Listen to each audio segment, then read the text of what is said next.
Subtle skills, big results. Welcome to the Ninja Selling Podcast. Well, good morning, everybody, and thank you so much for joining us. My name is Rob Nelson. I'm the CEO of Ninja Selling, and like every one of you on Monday morning, my inbox was full of both news and people saying, "What do you think?" And I'll tell you, Larry Kendall has this amazing phrase, and it is, "What comes up for you?" It's kind of his version of an open-ended question. And there's three people that I wanted to call that morning and say, "What comes up for you based upon these headlines?" And they were Larry Kendall, Jack Miller, and Mike Staver. So Larry, obviously the founder of Ninja Selling, Jack, the CEO of T360, sort of, in my mind, the intersection of thought leadership and consultancy in the real estate space. And Mike Staver is a coach, and he runs a coaching business that has led many executives, both in real estate and outside, through these types of transitions. And gentlemen, thank you for sitting down. I figured if we're going to have a conversation, we might as well record it. We might as well share it with others. So, Larry Kendall, what comes up for you? Well, we say that the three keys to success are mindset, skill set, and action. So I think, first of all, what is our mindset around this event? Um, this is my 52nd year in real estate. I thought back on some of the events that have happened and changes over the last 52 years. I got in real estate in 1973. The big change then was franchising. Everybody said, well, if you don't join the franchise, you're going to be out of business. And so there was a lot of nervousness about that. Then came what I call the financial supermarket with Merrill Lynch and Sears and Coldwell Banker and all of that, and followed by banks and real estate. You're going to walk into a bank, there's going to be a real estate desk there. They're going to take away all the realtors will go out of business. And then, of course, in the 90s, the internet, and people will be able to buy a house with a mouse. They're coming the lions are coming over the hill, and lots of scare tactics, a lot of fear. But I think when we look back on those were not really changes. They were events, and for the people involved in them, they were change. And certainly now with the Compass and Anywhere, it's a huge change for the people in those organizations. But for the industry, I would say it's probably more of an event that is not going to affect the rest of us as much. It will affect, obviously, but certainly for the people in their organizations, they're going to experience some change. And, we can talk more about the type of change that's going on in there, but that's my perspective. How do you view this in your mindset? And I would view it as an event that is interesting. We'll watch, we'll stay tuned, but then we need to go about our own business, take care of business ourselves. Jack, maybe the right place to ground ourselves in this conversation is in the facts. Some of the reality is these are publicly traded companies. They have to come out with this information. And what do we know? What are the facts at this point? What do we not know? And what is sort of the timeline for knowing how the deal is going to come together? Yeah, it's a great question. I mean, the time frame of the actual merger is it's going to take a year. I mean, we're this is as much as I love Larry's language about it being an event, not a change. This is a process, not an event. Also, it is something where we're gonna go through a process of these companies, going through regulatory approvals, and then even if the merger is approved, which it's likely to be approved, I don't think it won't be approved. It will then be a process for these companies to actually logistically put themselves together. That's going to take some time. Both the personnel, the management staff, who's running what, the technology, the data, the kind of the entire program. So these companies coming together is going to be years in the making. And I agree with Larry's assertion that for the practitioner real estate will be the least impacted for a while. Like if you're out there and you're selling real estate, or if you are a good broker owner leader, you're running a great shop, you can sleep well at night. Like there's nothing. Don't wake up in a blind sweat. Now I do think, and we do think at T360, looking at these scenarios, like we did just create a massive player, or in the process of creating a massive player. And anytime you have a company or singular entity that in some markets, I mean, in the Bay Area, in the DC market, we're talking 40%, 50% market share across that combined entity, right? That will drive action in those markets. It's a little different from maybe what we've experienced, especially with some of the rules questions around private listings and things like that. So there are some things that will change. And the other players that are in our game right now, like Stone Point, who acquired Keller Williams and also owns Lone Wolf, Rocket, who owns Redfin, Remax, that's kind of building a new path for itself. Like, there will be responses from the other large companies because they're going to look at that market share and say, well, we need to make some competitive moves. And I agree. I don't think that's going to impact the day-to-day practitioner in 2025 and 2026, but in 2027 and 2028 and 2029, you're probably going to see some new things. You're probably going to see some new competitive pressures and some new dynamics. I also agreed with everything Larry said about, like, this industry is an industry that loves to be afraid of the next thing coming, right? Like, kind of scaredy cats. It's weird. I talk to people and it's like, oh, well, this is going to eat us and this is going to eat your lunch. And I'm looking around and like, that hasn't happened. Like, if you're good at selling real estate, if you're a good listing agent, good buyer's agent, good broker, good manager, leader, you're going to be fine. Now, you do have to navigate the changes. You do have to pay attention to what's going on in the market, but net, you're gonna be fine. Just don't not pay attention to what's going on in your market and take action. You should absolutely do that. You should do that anyway. So that's not a new thing.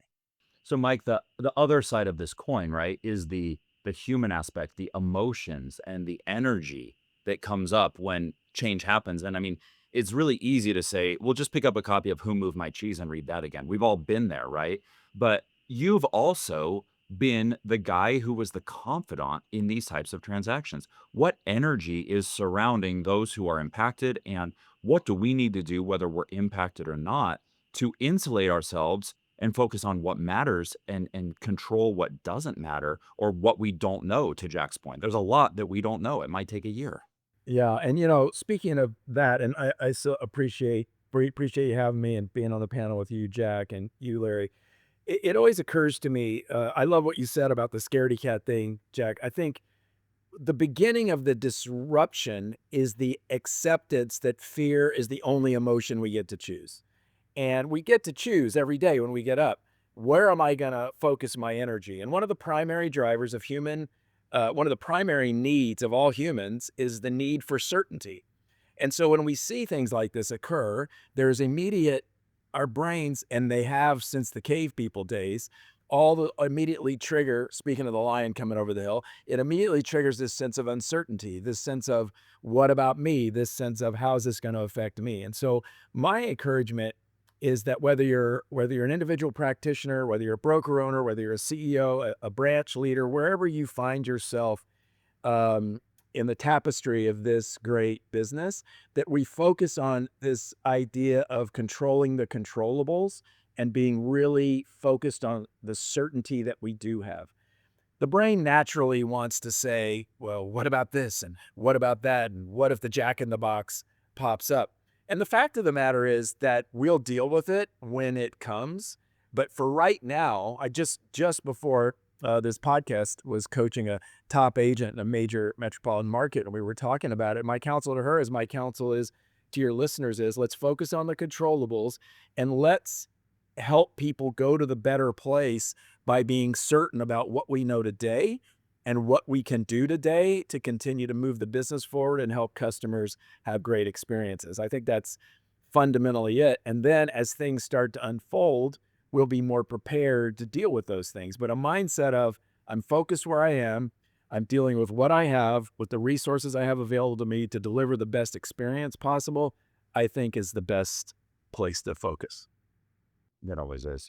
What comes up for me in this conversation, 10 minutes in, I'm not sure the word relationships has been said yet, but all three of us will agree that in this business and really in business at large, relationships are the currency. At the end of the day, this acquisition was valued, and all real estate brokerages are valued by the relationships that the agents have with their clients. Let's be real. That is the driver of revenue for real estate brokerages is relationships. Larry, I want to throw this back to you because I think you are the relationship guy. You're the thought leader that kind of honed into that early, and that is the core mission of Ninja Selling is to create a relationship-based business. When you think of relationships in this situation, both at the level of an organizational leader, whether you're a CEO or a sales manager, or you're an individual agent who is acting as a leader, leading your people through change in their lives, what comes up for you around relationships in times of uncertainty? Well, what comes up for me in relationships in our industry is that we always hear that the three laws of real estate are location, location, location. I always laugh and say, well, that's one of the three laws. There's really three. That's location's one. The other one's timing, timing, timing. I've seen, uh, we're in a cyclical business, and where are we in the timing? But the real law, the biggest law of real estate is relationship, relationship, relationship. And if you look at any of the surveys, any of the research, what you'll discover is most people choose their realtor based on relationship. And so relationship wins. I think that's gonna be important. That's probably well, I don't think probably, I think it's more important than the flag you're waving or the banner that you're under. That's important too. The resources that your organization provides is important, but basically, buyers and sellers choose people, and they choose that relationship. And I think the same is to be said about if you're a sales manager or a CEO, your sales force is choosing a relationship with you, and how you show up during these times of change is incredibly important because the truth is there's a lot of portability in this industry, and it's pretty easy to move from one company to another. And I believe that value is going to be attracted to, so the agents who are productive are going to be attracted to stability in this market.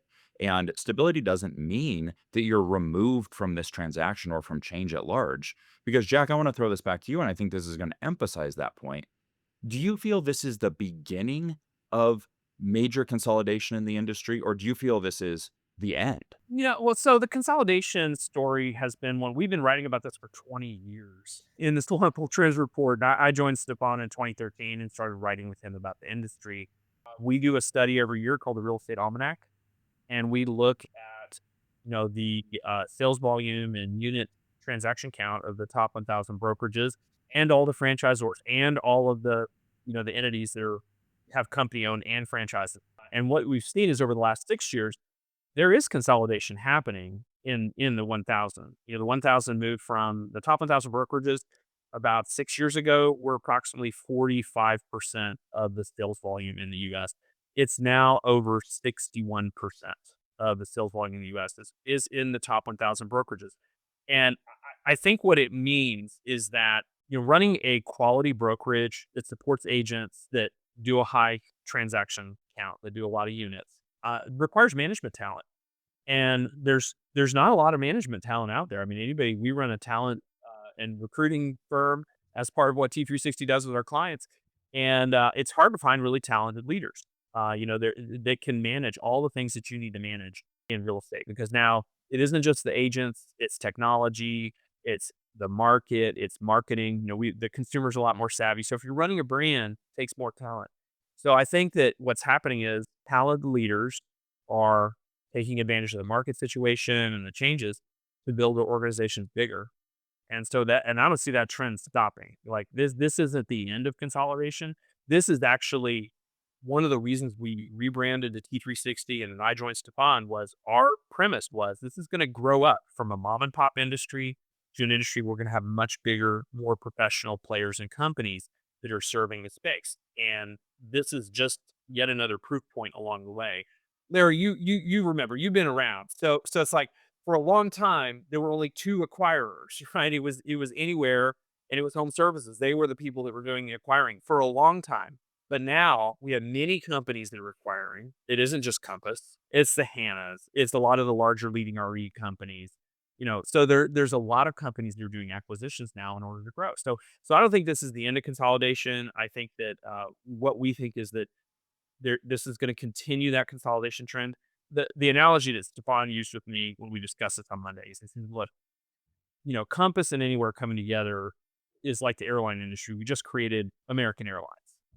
Well, there's probably going to be a Delta, and there's probably going to be a United. There's probably going to be a Southwest. So they're in those top players. I think we're going to see some more consolidation. Stone Point is here. They bought Keller Williams. Rocket bought Redfin. They're probably not done, right? And there's other people looking and saying, "Hey, how can I want to compete. I want to play at that level." So I think that we're going to see more of it. It's definitely there from a sales volume perspective. It's absolutely happening. If you look at the top 1,000, you can see the unit volume and the sales volume going to the larger. And it is. You don't have to be huge to win in this industry. 1,000 brokerages. There's 1,000 brokerages that do 60-something% of the transaction volume in the U.S. People listening on this call, you're with one of the brokerages today, probably, right?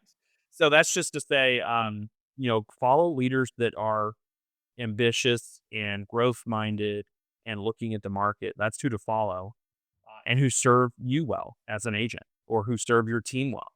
That those are the people who are going to lead you into a bright future. Mike, this one comes up because it's so coaching centric, and I want to almost role play a scenario with you. Hearing you guys, two things seem like the real concern here. The first is distraction, and the second is lack of clarity. Those two things seem to be the real enemy of this type of environment, not this situation, but change at large. If you are an organizational leader, whether you're sitting in that C-suite or you're, managing an office, or even you're an agent that has a team, and somebody is just freaked out, wigged out. They've found themselves distracted. They have found themselves with a lack of clarity. How can you get them back on track amidst this type of change? Prescription medication. No, I'm just kidding. It's not necessary, but it helps.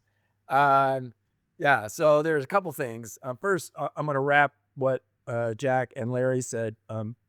Two things. First thing is, I love, and the reason I love Ninja and the reason I love the work T360 does is because we get that there's a holistic place in our universe. And yet, and I'm sure Larry and you, Rob, deal with this every single day.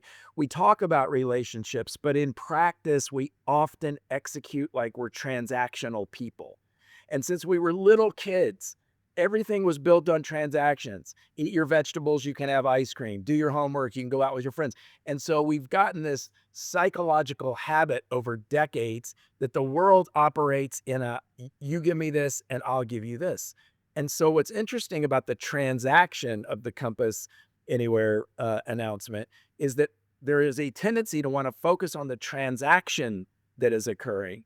But I think if I was going to get somebody back on track, I would say, if we really want to be about relationships, if we're really saying, not just saying it's a relationship business, but we want to adopt and apply the principles, are you, Mr. or Mrs. Leader, today leaning in on your most important and critical relationships? Are you spending the time? Are you making the calls?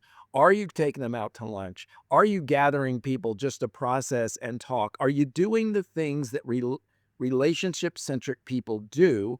Or are you saying, oh, yes, it's about relationships, but your behavior manifests itself in transactional behavior? I'm a big believer that what we believe manifests itself in what we do.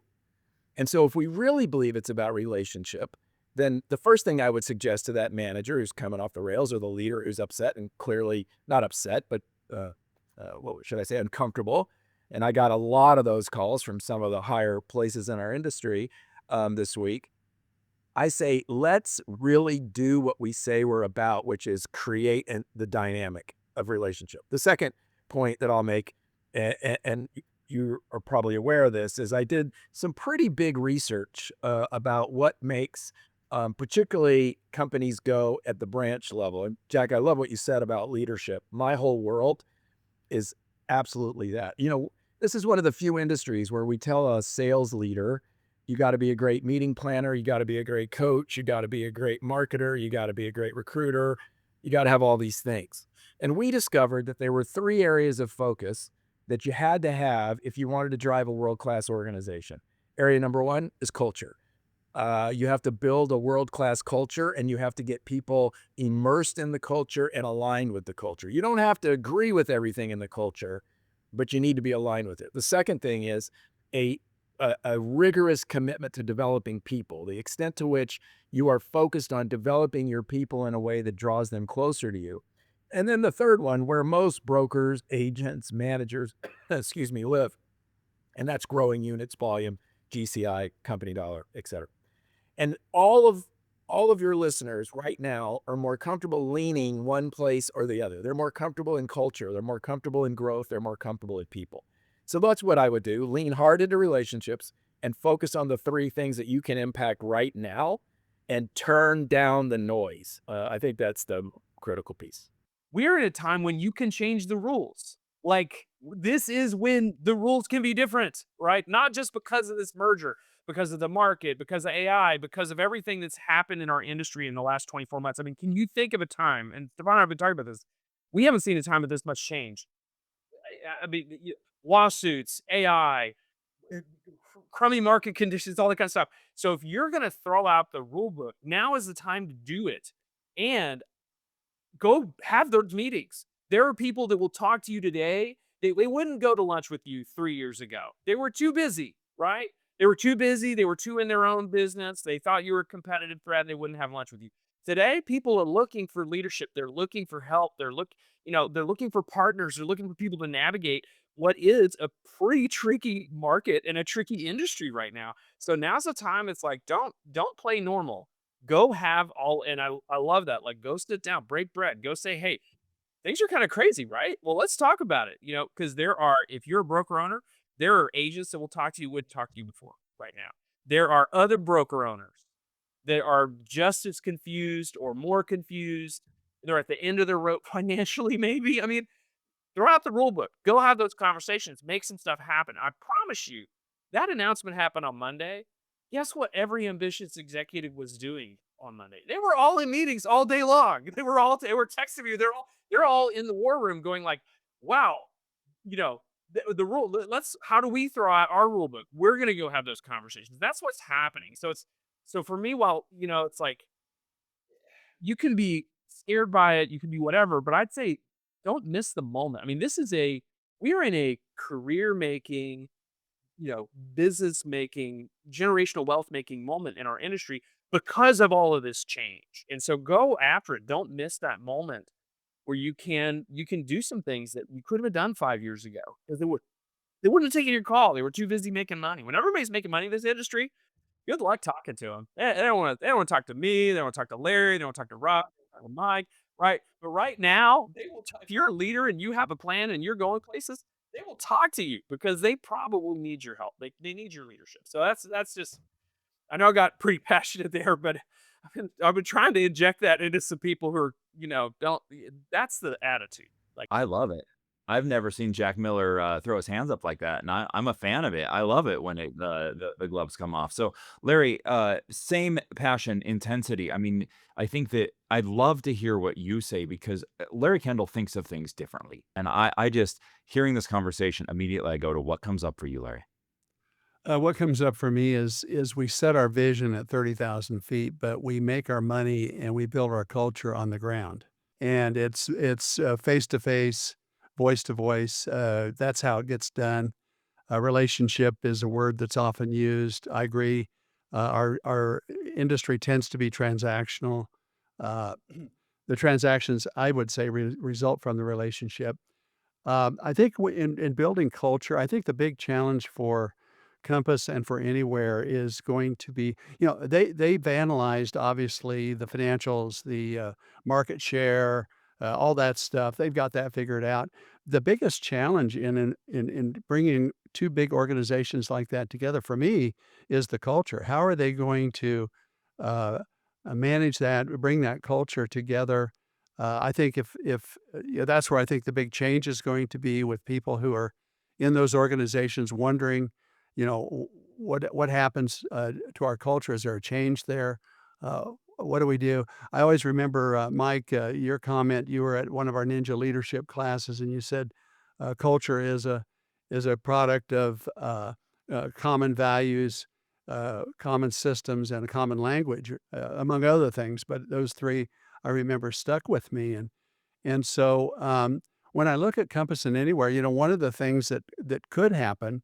Uh, and maybe I'm praying that it will happen, but Ninja has worked with all of those companies quite extensively, and we do have a common value system, a common operating system at Ninja, a common language, and perhaps Ninja could be used in a way to bring all of those various pieces together and help be maybe part of the glue for their culture. Is one of the things that came up for me. I want to talk about when things go wrong in these types of transactions because it's really valuable to learn where it's gone wrong and the hindsight type scenarios. Jack, is there a situation that you can think of where maybe not to this scale, maybe there hasn't ever been one to this scale, but where's it gone wrong and what can leaders, whether you're touched by this transaction or not, learn from what's gone wrong around these types of things? Where merger acquisition transactions usually struggle is culture Sure. and culture fit and alignment with leadership and things like that. When you have companies that come together purely in a financial transaction, that's not the company. The company is not the Excel spreadsheet that your analysts did for you to determine, does this make sense financially? That's not what the company is. Those are outputs of the company or the individual companies. The company is the people that work within it and how they work together and what they value and how they transmit the culture internally and to the agents. Like that's what we've seen when we've seen M&A transactions. I'm not going to name anything, but when we've seen M&A transactions that have not gone well, it has usually been because there's some significant differences in the culture of the leadership of the two different companies, right? That's a little hard. I mean, this one's so big, it's a little hard because just inside Anywhere, you have almost every kind of company, right? You have a lot of different leaders, you have a lot of different brands, you have a lot of, a lot of different things. Now, and you within Compass, Compass is a multi-brand company.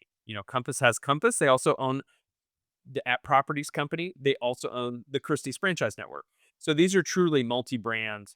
Both of these organizations are multi-brand organizations, and so it's a little different, right? It's a little different. So it's probably looking at the culture of the top leadership teams and how that's going to work itself out. That's what to look at. But what I would say as leaders, what you can learn is if you are going to merge, roll somebody in, create a new thing, that get that culture piece right, get the values piece right, make sure everybody agrees on what's valued. How do you teach your agents what value system underpins it all? What sales system underpins it all? Is it a ninja sales philosophy, right? Is that the common glue that can hold things together?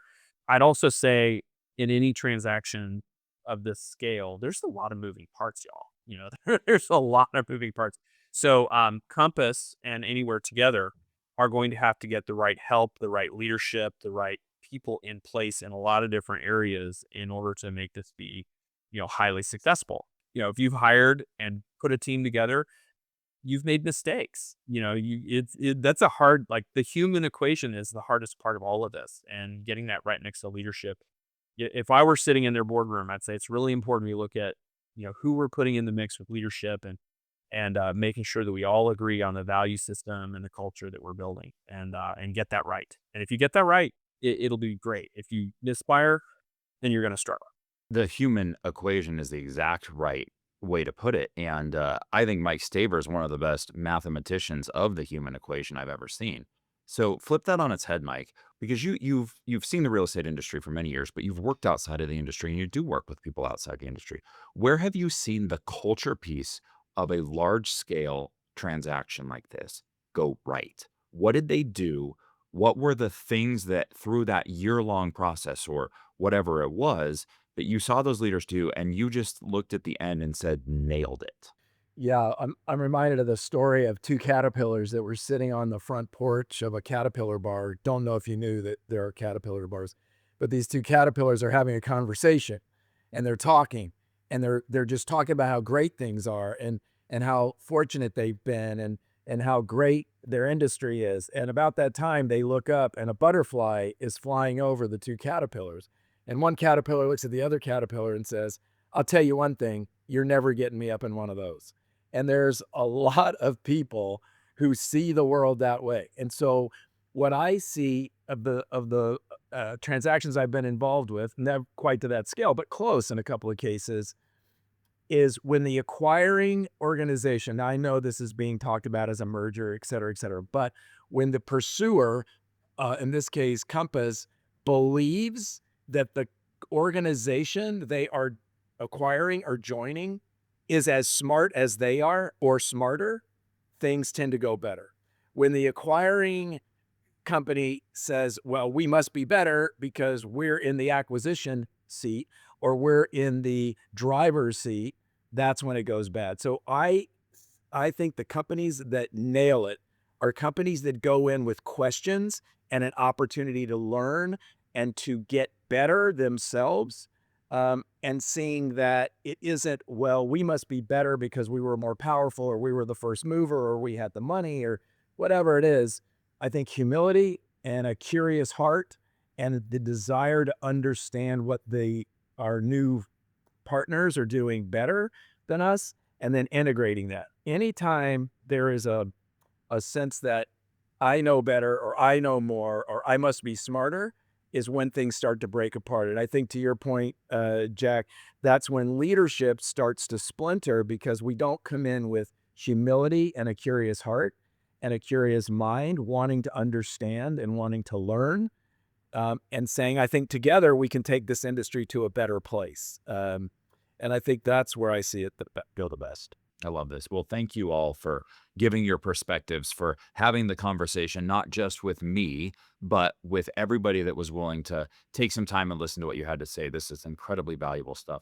Larry, I want to have you wrap it up because you are the guy who has a framework for things. You've been there before, and you're the master of experiencing change and documenting for predictable outcomes.